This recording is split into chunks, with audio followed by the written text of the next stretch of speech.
ताकत के जरिए किया। मैं आपसे कहना चाहता हूं, उस समय भी सरकार ने न्याय मांगने पे गोलियां चलाई। यहां बिजनौर में भी कई भाइयों की जान गई और मेरठ और मुजफ्फरनगर में भी कई भाइयों की जान गई। फैसला आपको करना है कि आप कितने साथियों की कुर्बानी के बाद जागोगे। आप इन निकम्मे, झूठे, डरपोक नेता, गुलाम नेताओं पे भरोसा करते हो और बाद में ठगे जाते हो। आप बताओ, जिनको आपने ताकत देके भेजी वो आपकी किस लड़ाई में काम आए? या आपका उनका वोट का ही रिश्ता था? आपके लिए अगर एक काम उन्होंने किया हो तो आप उनके साथ खड़े रहो। और अगर आप ये मानते हो कि चंद्रशेखर आजाद आपकी लड़ाई को मजबूती से लड़ सकता है, तो फिर आप आने वाले कल में मेरे हाथों को मजबूत करना और मुझे काम करने का मौका देना। उत्तर प्रदेश छोड़ो, जिस लड़ाई की मैंने आपसे अभी बात की, मैं गारंटी देता हूं कि नासिर और जुनैद के परिवारों को न्याय दिला के रहूंगा, मेरा आप लोगों से वादा। और हलक में हाथ देके उन परिवारों को जो न्याय मिलना चाहिए वो दिला के रहूंगा। उसकी तैयारी हमने की है।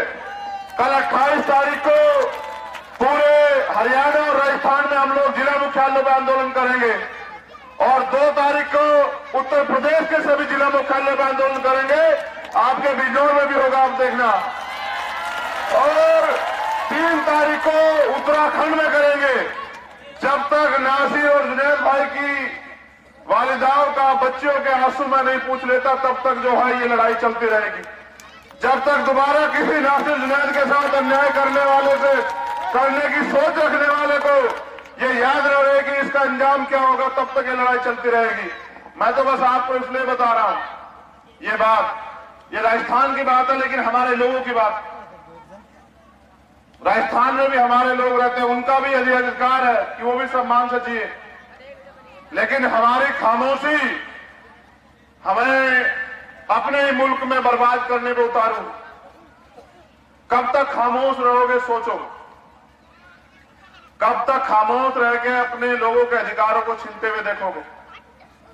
आज रोजगार मांगने जाते तो ये नहीं पता कि कहां कोई नफरत से भरा व्यक्ति हमसे हमारी धर्म जात पूछ के हमसे मारपीट करने लगेगा, हमें बेइज्जत करने लगेगा। अपने मुल्क में हम ऐसे हालातों में जी रहे हैं, तो इसलिए आपको अच्छे फैसले लेने पड़ेंगे।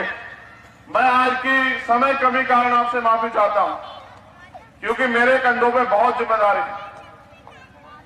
मैं राजनीतिक व्यक्ति कम हूं, लेकिन जिन लोगों के बीच से निकल के आया हूं उनकी लड़ाई लड़ने की जिम्मेदारी मैंने ली। आप भी महसूस कीजिए कि अगर आज कोई अन्याय होता तो मैं किसी सभा में अच्छा लगता या आपके बीच उस अन्याय में आपके साथ लड़ते हुए अच्छा लगता? आप बताओ। आपके बीच में खड़ा होकर अन्याय के खिलाफ लड़ता हुआ अच्छा लगता या कहीं सभा करता हुआ अच्छा लगता? आपको बताओ।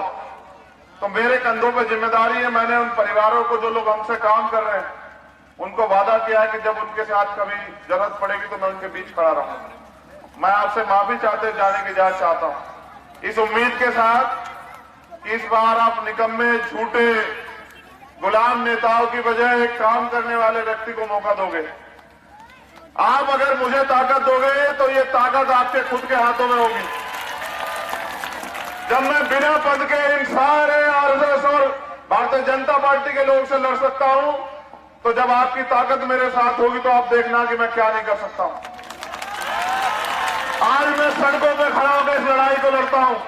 मैं आपसे वादा करता हूं कि कल जब आप ताकत देके भेजोगे तो आपकी हर एक समस्या के लिए मैं सीना तान के वहां देश के वजीर आजम कोई भी रहे, उनसे आंख से आंख मिला के आपके अधिकारों के लिए लड़ूंगा।